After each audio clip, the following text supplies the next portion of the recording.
Dasturimizda sportga oid xabar bilan davom ettiramiz. Mamlakatimizda sog'lom va barkamol avlodni tarbiyalash, yoshlarni sportga bo'lgan qiziqishni oshirish hamda bo'sh vaqtlarni mazmunli tashkil etish bugungi kunning ustuvor vazifalaridan biri sanaladi.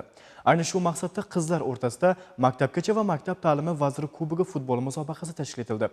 Uning viloyat bosqichi haqida navbatdagi lavhamizda tanishasiz.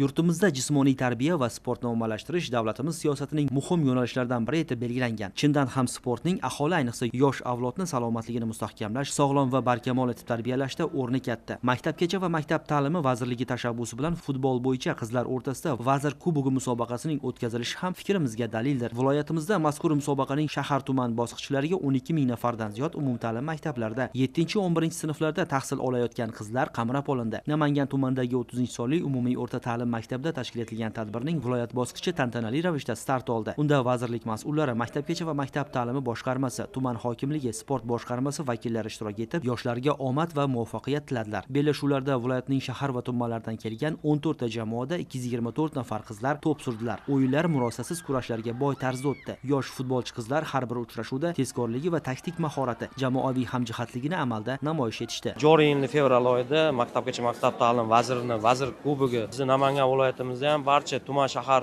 maktablarimizda qizlarimiz qatnashib, bugun Namangan viloyati bosqichiga yetib kelishdi. Viloyat bosqichimizda har bitta tuman shahardan bittadan jamoamiz qatnashyapti. Respublika bosqichiga men o'ylayman Namangan viloyatida yuqori o'rinlarni olib keladi. Bu musobaqani tashkil etishda qizlarimizga birinchi bosqichda barcha shart-sharoitlar yaratib berildi. Vazir kubogini qizlar o'rtasida o'tkazishda asosiy maqsad albatta sog'lom turmush tarzini shakllantirish hamda yoshlarimizni bo'sh vaqtini mazmunli tashkil etishdan iborat. Ta'kidlash joiz, musobaqani o'tkazishdan ko'zlangan asosiy maqsad o'quvchi qizlar o'rtasida futbolni rivojlantirish, sog'lom turmush tarzini mustahkamlashdan iboratdir. Ahamiyatli bellashuvlar ilk bor tashkil etilishiga qaramay, vazir kubogida ishtirok etish va g'oliblik uchun yoshlarda shijoat katta bo'ldi. Shu bois yarim final va final o'yinlari shiddatli kechdi. Albatta bunday musobaqalarning o'tkazilishi qizlarni jismonan baquvvat va ma'nan yetuk bo'lib ulg'ayishlarida o'rni katta.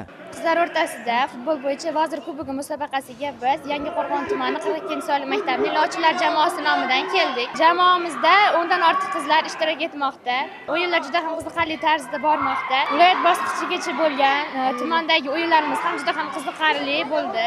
Hozir ham ko'rib turganingizdek, viloyat bosqichidagi musobaqalar ham juda ham qiziqarli tarzda kechmoqda. Shuni alohida ta'kidlashim lozimki, bu musobaqa orqali biz jismonan chiniqyapmiz va futbolga bo'lgan qiziqishimiz ortib bormoqda va ko'plab do'stlar orttirishimizga imkoniyat bo'lmoqda. Bundan keyin ham nafaqat futbol bo'yicha, balki boshqa sport turlarida ham musobaqalar bo'lsa, faol ishtirok etamiz va faxrli o'rinlarni egallaymiz.